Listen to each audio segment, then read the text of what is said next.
So this is part 3 of praise and worship. Hii ni sehemu ya tatu ya sifa na kuabudu. For all my life, I've noticed that music people are powerful. Kwa maisha yangu yote nimeona watu wa muziki ni watu wenye nguvu sana. Music is what we call part of the arts. Muziki ni sehemu ni sehemu ya jambo tunayosema sanaa, tunayoita sanaa. And people who are involved in music Na watu ambao wanajihusisha na muziki often have strong opinions. mara kwa mara wana maoni yenye nguvu. And I've seen that sometimes they can struggle with rebellion. Na wakati mwingine ni kama muda mwingine wanaweza wakawa wanahangaika na uasi. What if you have a bass guitar in the church? A bass guitar. So let's say you have a bass guitar in the church. Lazima tuseme kwa mfano tuseme labda kuna gita la bass kanisani. But Kibi really likes to play it loud. Labda Kibe anataka aipige sana kwa sauti. Oh, you love it.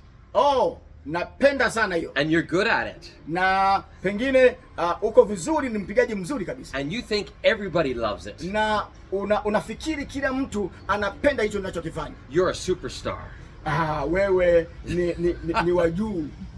Wewe ni wa viwango vya juu. I'm joking, but there's a lot of truth in this. Ninajaribu kufanya utani, lakini una ukweli mwingi sana.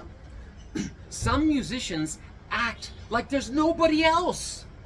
Kuna baadhi ya wanamuziki wanajifanya kama vile hakuna mwanamuziki mwingine yeyote. That could be the keyboard. Inaweza kuwa ni kinanda. It could be the drummer. Inaweza kuwa ni ngoma. The bass guitar. Gita la besi. And other instruments. Na vyombo vingine vya muziki. What is the church leadership supposed to do? Uongozi wa kanisa unapaswa kufanya nini? Some pastors are scared of the praise team leaders. Baadhi ya wachungaji wanawaogopa viongozi wa makundi ya kusifu na kuabudu. Somewhere in the past, somewhere before, wengine sometime before, they probably said something. Wakati mwingine kabla ya kusema jambo. And they got a very bad reaction. Huwa wanakuwa na mwitikio mbaya. Maybe the pastor said, you know, brother, labda mchungaji anasema, ndugu, you're playing too loud. Unapiga sana, unapiga muziki sana kwa sauti. But you got angry at me. Na kinachotokea na kukasirikia. Yeah, and you got hurt. I hurt you. Yani ni kama vile umeniumiza. Because you're very sensitive. Kwa sababu uko makini sana. Because you're a musician. Kwa sababu wewe ni mwanamuziki. How do you know, pastor? Mchungaji, wewe unajuaje? Do you play the bass guitar? Hivi wewe ni mpiga bass wewe? Don't tell me what to do. Usiniambie cha kufanya, mimi najua bwana. And now the pastor thinks, na baadaye mchungaji anaanza kufikiri, I'll never say that again. Kwa kweli sitarudia tena kusema na hao watu. So what I see in churches, ninachokiona makanisa, is quite often the pastors, kwamba mara kwa mara wachungaji and the elders, na wazee wa makanisa, they say, I'm not touching the music.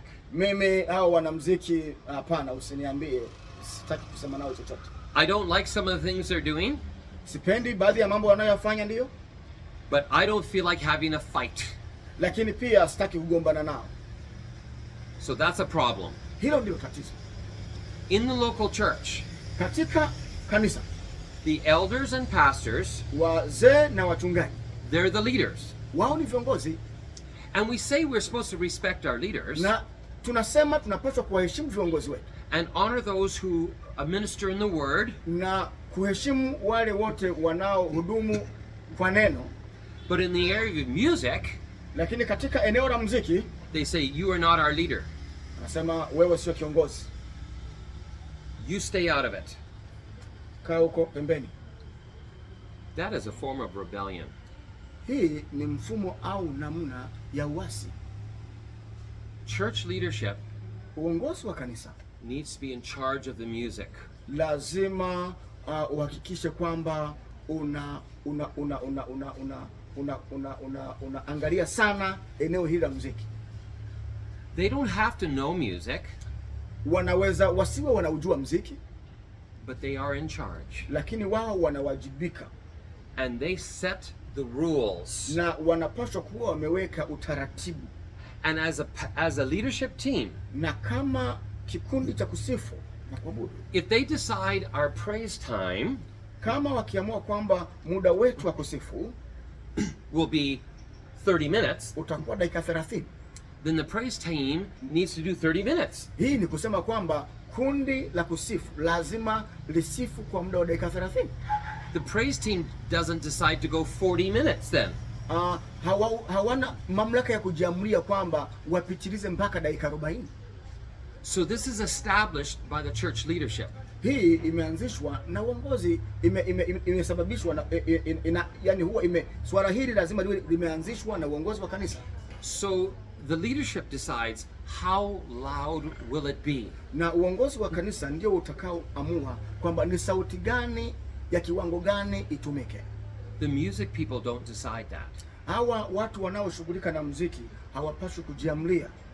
If it's too loud, it's too loud. Kama muziki uko juu sana sana, Are you brave enough to say something?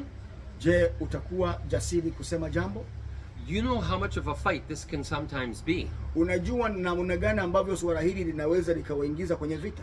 But you're doing it for the flock. You're doing it for the church. Lakini kazi yako na ni wajibu wako kufanya kwa ajili ya kundi la Bwana, kwa ajili ya kanisa kwa ujumla. You're doing for what is for best.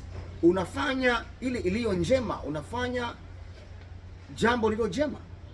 You may have a fight for a while, Unaweza kuwa na vita kwa muda, but then the people will see lakini watu watakapoona our church leaders love us, kwamba viongozi wa kanisa wanatupenda and they will not allow rebellion in our church. na hawataruhusu uasi kanisani. The music people might be angry for a while, Watu wa muziki wanaweza wakakasirishwa kwa muda, but you will establish a good pattern.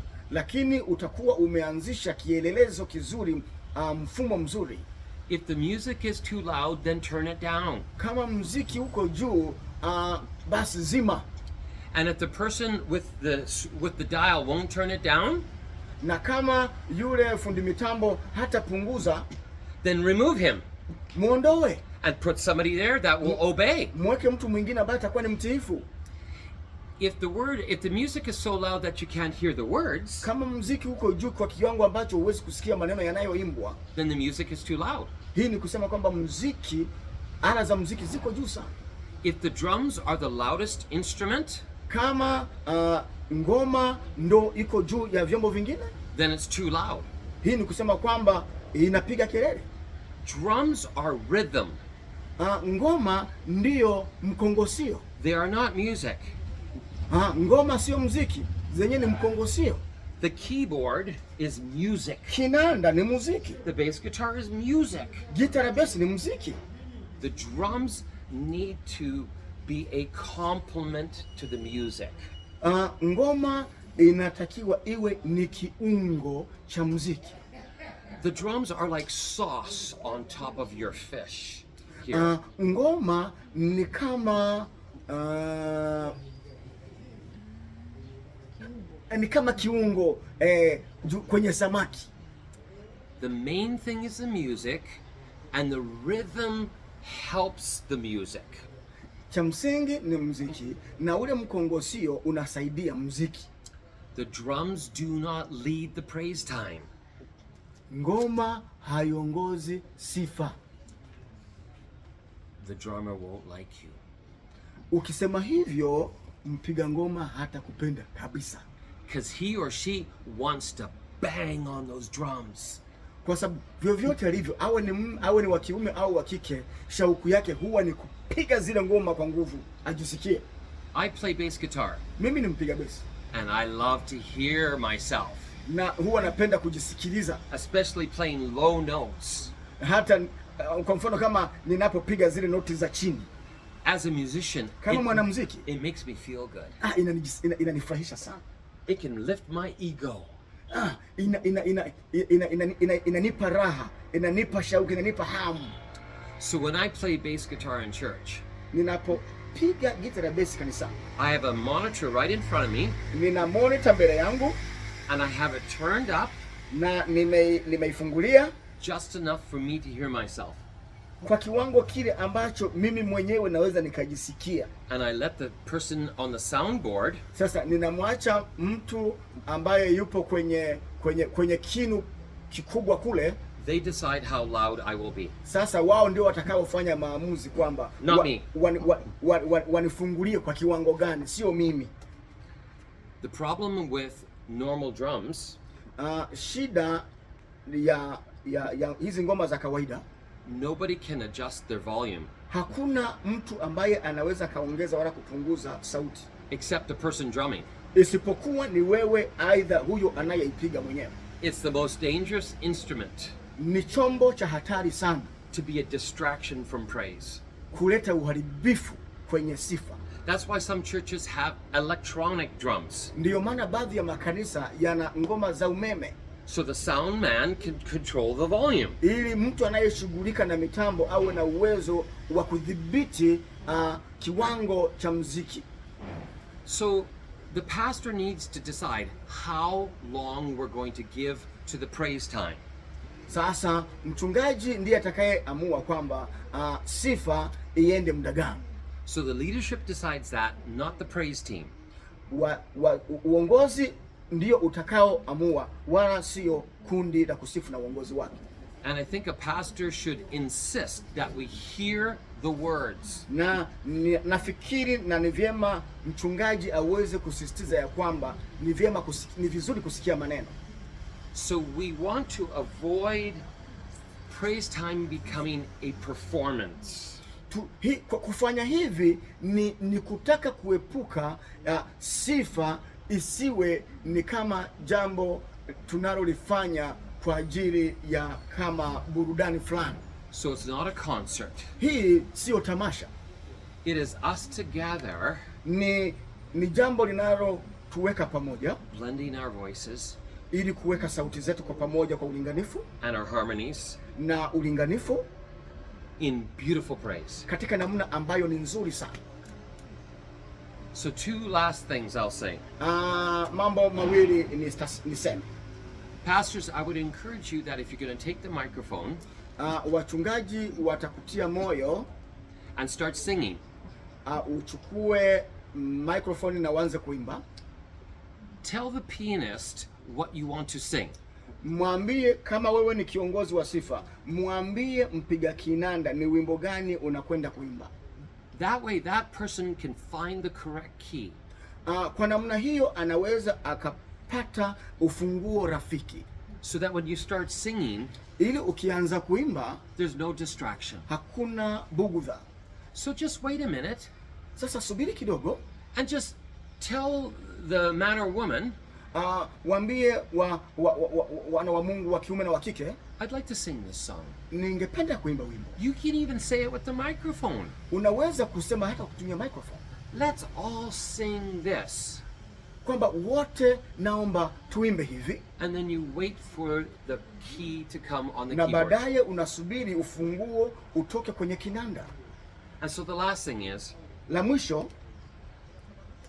I would encourage you as a church, nikutie moyo kama kanisa, not to keep your neighborhood awake with loud music at dark. Usimfanye tu jirani ambaye amekaa pamoja na wewe kanisani asilale, na lakini pia akiwa yuko gizani. You might be singing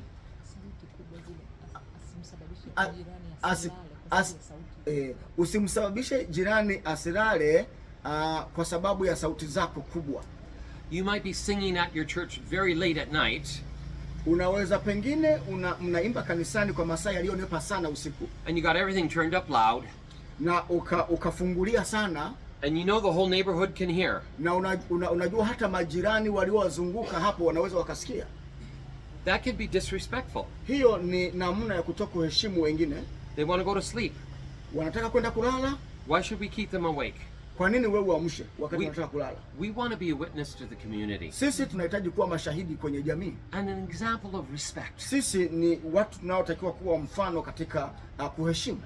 So I trust you'll take all this into consideration. na ninaamini utayachukua yote haya katika umuhimu wake. So when we sing in church, Sasa tutakapokuwa tunaimba kanisani, I use the word musical praise. ninatumia neno Musical praise, that's what I call it. Sifa ya muziki, And it's part of worship. na hii ni sehemu ya kuabudu. God bless you. Mungu akubariki sana.